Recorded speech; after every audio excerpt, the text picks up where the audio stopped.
Hello, ladies. So I am doing a screen recording for you today because I have not put on my shower and put on my makeup yet. I know it's like 10 o'clock, but I did want to go ahead and share one of my trainings with you from the retreat that we didn't have. And this first one is going to be building your tribe and why it's important to build your tribe. I found this amazing article, The Ultimate Guide to Building Your Tribe, on paytoexist.com. I will share the links or the link to this in the comments, as well as a link to a TED talk about building your tribe. The TED talk is more about um, starting a movement, um, but you can look at it as building your tribe as well, building your team. So as you can see, I will have a training more on recruiting. I'll talk about getting back to the basics about booking parties, recruiting for your team, and doing follow up, which the leaders talked about already. But I'm going to still try to go through all of these. After getting back to the basics, we'll be building a brand. I'm going to show you how to create graphics and a consistent look. Um, Brand, not grand. Um, And then social media 101, I'm going to talk about consistency, what, when, and where to post. Um, and then I can go through the different products, maybe do like an online product expo, talk about conference. But let's get to building your tribe. I'm just going to go through this article with you and input my 2 cents. Um, so let's get started. It says, we all know that build it and they will come as a myth. Build it, nourish it, then constantly improve it, and they will come as more like it. Anyone can start a movement, anyone can create a cause, but if you want to build a more passive, lukewarm community, it will take guts, sweat, and heart. A community of raving diehard members is never built overnight, so don't think that you're going to get a recruit like tomorrow. You have to plant some seeds and water them and nourish them and build relationships, and then you'll be able to build an enduring tribe. Here are some of the rewards you'll reap for your efforts. Support when you feel like giving up. So this is a huge thing. And as you go through Jamberry University or what do they call it? Power jams, you'll learn that there is an emotional cycle of sales. And at one point, there's frustration, there's creative avoidance, there's all these things that just kind of make you second doubt what you're doing and want to quit. And there's things that you can do to move through that and get back into the excitement phase again. And so, having your tribe, we can lift each other up and support each other when we're down. And it's doesn't have to be just your tribe, your team. Our team of the MC Jammers, it can also spread out to the bigger team, Lauren's World Domination, and even farther outside of that. I mean, you've learned that even these leaders that aren't even part of our upline are very, very supportive. Kanye Lucida is so supportive, and if she has time, she'll sit down and do a coaching call with you, even though you're not anywhere in her downline. She's just amazing. So, having a tribe, having this Jamberry tribe, that's what keeps me going. Um, Having a tribe also gives you more energy and strength than you could ever possibly generate alone. It provides enrichment through many lifelong relationships. A raving community will allow you to make your passion your livelihood. And perhaps the greatest and most unexpected gift is that leading a community will serve as a catalyst for you to become a better human being. And who doesn't want to become a better human being? So, as you can see, there are many benefits to creating and building a die-hard community. But what makes a strong community? What's the difference between a community that crumbles and one that thrives for decades or centuries? An enduring community is rooted in deeply held values and is not simply a fad or quickly passing trend. Um, I love and believe in our Jamberry brand values, and um, I don't think it's a passing trend or a fad, especially with our new CEO Elizabeth Thibodeau expanding our brand into Jam Beauty and the rebranding of the company and just all these new and wonderful things and support for our consultants. It, it's something pretty amazing. An enduring community is about moving towards something bigger than one individual's goal in the group. It's founded, an enduring community is founded on creating major change in the world or centered on a deeply shared passion. I love that we partnered with the Fight Against Domestic Violence, and we also do these other charities. It's not about us, it's about giving back.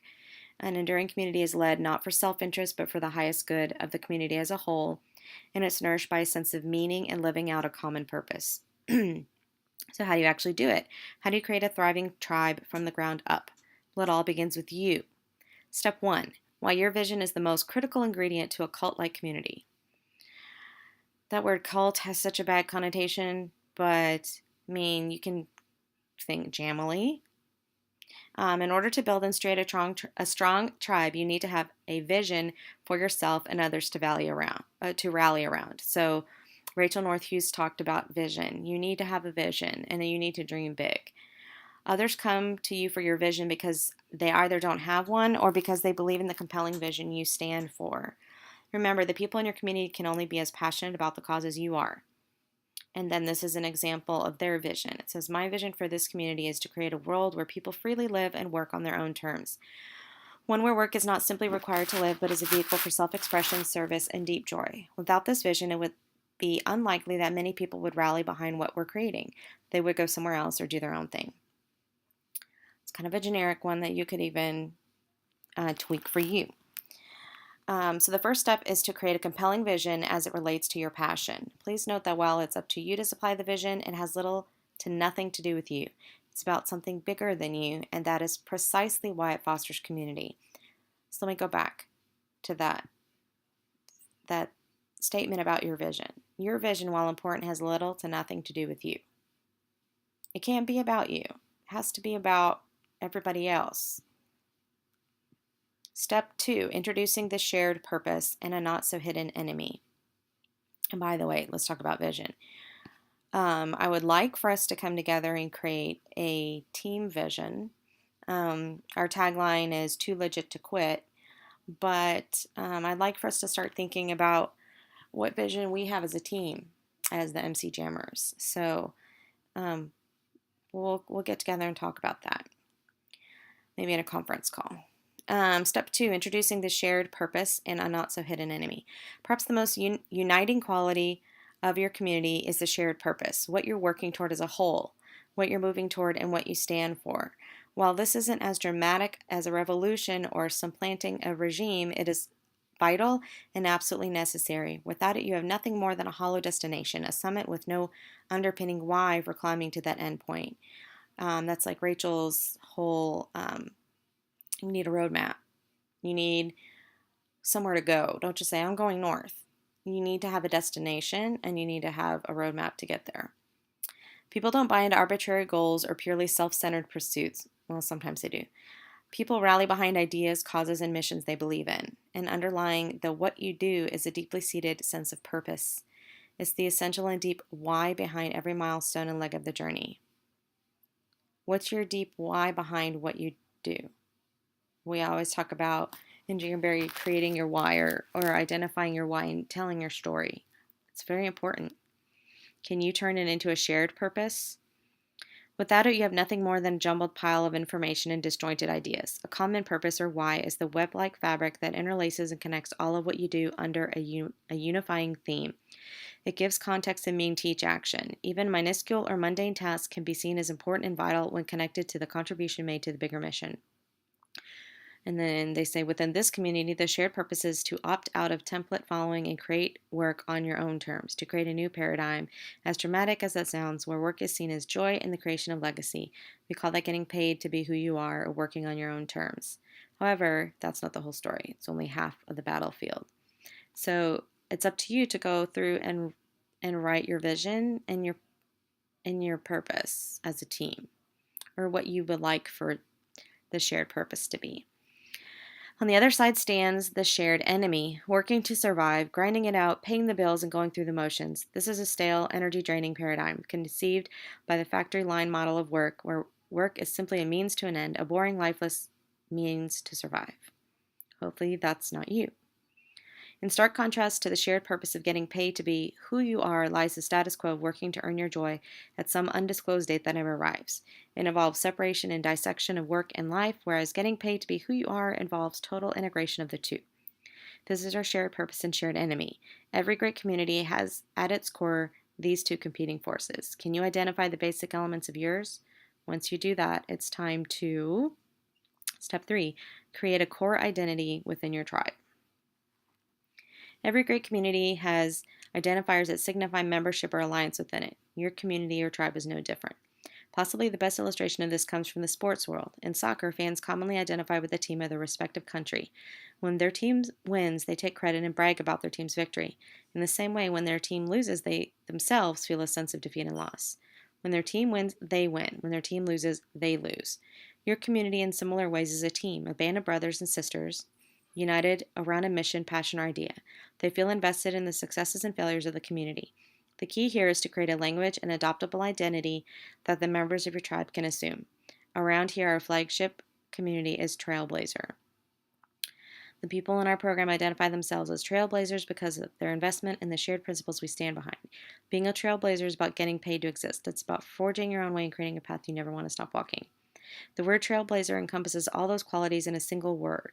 The language we use in our tribe is specific, unique, and speaks to the background and personality of the people we love connecting with in the community we want to cultivate. We also use phrases like creating a no-end path, becoming an anti-authority, and identifying your active seeker. All of these expressions tie together to create a lexicon in our community. You can do the same for your tribe. For instance, my friends at Gold Medal Bodies call the members of their community the posse. Emily from Putty Like calls her people the Putty Tribe. What are the unique and core expressions of your community? I say we're the Jammers, or the MC Jammers. How can you create a core identity and lexicon around your mission that others can adopt and espouse? So we're the MC Jammers and we're too legit to quit. We don't quit. We have true grit. We're going to keep working and we're going to be total boss babes. Step 4, identifying the ideal members of your tribe. Identifying and recruiting exemplar members of your community is critical. A community starts with a leader, but is defined by the people in it. These people are the lifeblood of your tribe. Without them, you have nothing more than an empty room. Specifically, there are 3 types of people you need to enroll and mobilize. So as we start talking about recruiting, you don't want to just have kidnappers. You want to have people that share your vision. So you have field recruits. These vital members make up the bedrock and core of your tribe. They do the important grassroots work of getting your message out there. And then this is how to recruit them. Find out the top 3 places that your followers are engaging online and offline. These may be popular blogs, conferences, or meetups in your niche. Build a presence at these places by being an active and valuable asset within those centers of interaction. Build relationships. Ambassadors, these are the champions and die-hard members of your community. They'll stop at nothing to support the platform you're creating. You can usually spot ambassadors easily. They will naturally rise to the top. They're commonly the people that share all of your stuff, buy all of your products, and will do whatever it takes to support you in the tribe. How to recruit them. Reward the people that champion your work with special perks like early access to your products, beta testing, and by highlighting the value they bring to the community. You can highlight them in comments on your blog, thank them publicly on social networks, and use examples of their transformations as case studies in your products. So these are your VIPs, like your special VIPs. You do bulk orders for them to save them on shipping. Maybe they're members of your Club 12. These are your people that you're planting those seeds and talking to them. You have the torchbearers. These are the influencers and leaders in your broader market. They're often people that have more clout and authority than you do, but if you can ally them to your cause, they will be huge supporters and vital members of your community. They're the people that give you leverage. They're people with existing platforms you can borrow. How to recruit them. Find ways you can add value to their work. Use the rule of reciprocity. You need to be reciprocal, anyways, and become an asset to them where you are the strongest. If you're great at copywriting, offer to review their landing pages. If your genius is in technology, come to their aid when they're wrestling with a difficult problem that could jeopardize their launch. Become an asset to their work, and they will naturally want to help you build your community in turn. The final and never-ending leg, cultivating and creating a culture of engagement. The final leg of the journey is to create and cultivate a culture of engagement. A vision is nothing without forward motion and continual resolution to furthering the cause. In order to keep your community strong and thriving, you need to build a strong foundation built on perpetual interaction. Here are some fundamental rules for creating a culture of engagement and building an enduring, unshakable tribe. Set the stage. Be vocal to your community about the importance of your message and that you need their help sharing it. Make it centered on the shared purpose and not about you and your ego. Don't ever put those posts, I need one more recruit to hit my goal. I'm guilty of that. It's not how to do it. Like, it needs to be that it's bigger than you. It's about empowering women and giving other women the opportunities and helping someone to feel beautiful on even when they're in their sweatpants. Um, Make it centered on that shared purpose and not about you and your ego. Drive home that this is something bigger than just you. Make them feel like they're doing something good by contributing to the cause. Regularly brief your tribe. Regularly update your tribe on new happenings in the community. What's coming next? What milestones have you reached? If you have any shared goals, are you reaching them? Have you brought someone new onto the team? Being transparent about what's happening behind the scenes with your business or project helps people feel involved and like they're getting an inside view. So you can do those kind of things in your VIP group. Share the spotlight. Highlight ambassadors and create a narrative around those who invest in the community. Have certain people been with your community or joined your program at the very beginning? How can you make them feel special? By giving them status, for instance, and share that story with the public. Encourage engagement. Reward those that are highly active and engaged. Give shout outs and blog posts on Twitter or in weekly videos to the most frequent commenters on your blog or the most active members of your community. The more you make people feel like their efforts are recognized, the more it encourages others to contribute as well. Teach via example. Set up expectations of engagement from the beginning and continually reinforce them. On your About page, can you highlight and share stories about people in your community that are highly engaged and dedicated? How about in your welcome email when someone signs up to your newsletter?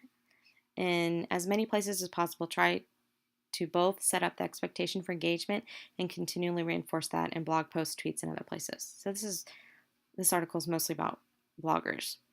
Get them invested. Make people feel a part of of key decisions that are made in your community. Make them feel involved in the origin story and the ongoing unfolding of your story. This could be as big as co-creating a product with your audience, or as small as having people vote on a new logo for your website. People support things they feel they contributed to. So my latest post in my VIP group is about the color cure and the fact that I have earned the chance to order early before everyone else, and I want to get more colors. And I'm asking my VIPs for their input on what colors they think I should get. So it could be something as simple as that. Perhaps the most effective way to learn to build a great community is to immerse yourself in them. Joining and participating in communities can serve as a valuable experience for creating your own. Of course, no tribe is built overnight. It takes dedication, hard work, and long-term commitment to build anything truly great.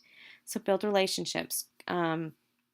Find a book club that you're interested in and talk with those people. If there is a networking thing in like a meetup thing in your community, participate in those. And just build relationships. Like, you're going to see the same people there and start talking. Support them, and then maybe they'll support you.